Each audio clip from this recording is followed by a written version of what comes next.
சிவகங்கை மாவட்டத்தில் ரொம்ப நாளாக ஒரு ஊழல் நடந்துகிட்டு இருக்குது. சிவகங்கை மாவட்டம் மட்டும் இல்லை, தமிழ்நாடு ஃபுல்லாமே இந்த ஊழல் நடந்துகிட்டு இருக்குது. ரேஷன் கடைகளில் மக்கள் வாங்கக்கூடிய பொருட்களுக்கு வந்து அரசு நிர்ணயித்த விலையோட அதிகமாக வாங்குறாங்க. எப்படின்னா, இப்போ சர்க்கரைக்கு வந்து 1 கிலோ சர்க்கரைக்கு வந்து அரசு நிர்ணயித்த விலை வந்து வெறும் 13 ரூபா தான். ஆனால் ரேஷன் கடைகளில் பல வருடமாக 25 ரூபா 1 கிலோ சர்க்கரைன்னு சொல்லி விற்றுக்கிட்டு இருக்காங்க.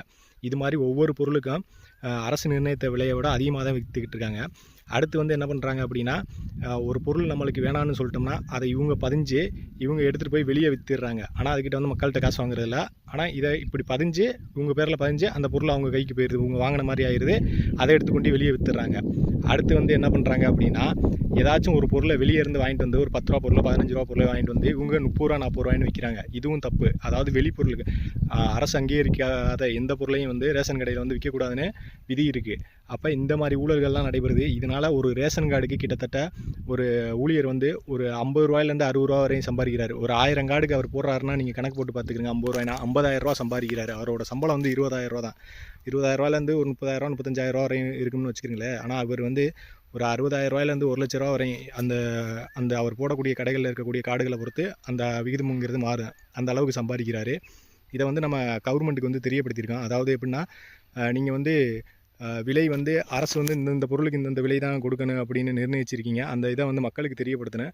அதுக்காக ஒவ்வொரு கடைகள்லையும் ஒவ்வொரு பொருளோட விலையையும் வந்து நீங்கள் பட்டியல் போடணும். ரெண்டாவது வந்து இந்த பொருள் தவிர்த்து வேறு பொருள் வெளியிலேருந்து வாங்கிட்டு வந்து அந்த கடை ஊழியர் விற்கிறாரு அப்படின்னா அது வாங்கக்கூடாது, அது வந்து நீங்கள் கம்ப்ளைண்ட் செய்யலாம் அப்படிங்கிற மாதிரி ஒரு விளம்பர பலகையை வந்து நல்லா மக்கள் பார்க்கக்கூடிய இடத்துல வைங்க.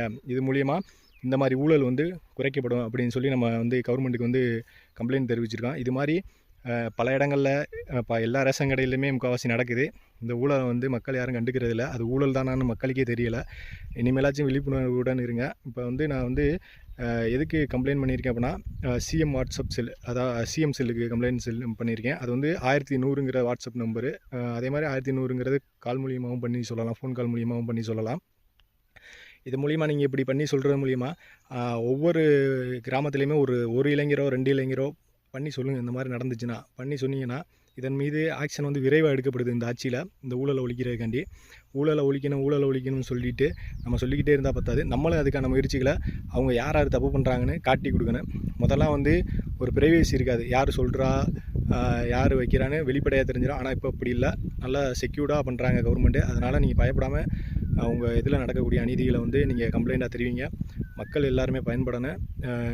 திருடர்கள் வந்து அவங்க வந்து பிடிபடணும். அவ்வளோதான் நோக்கம்.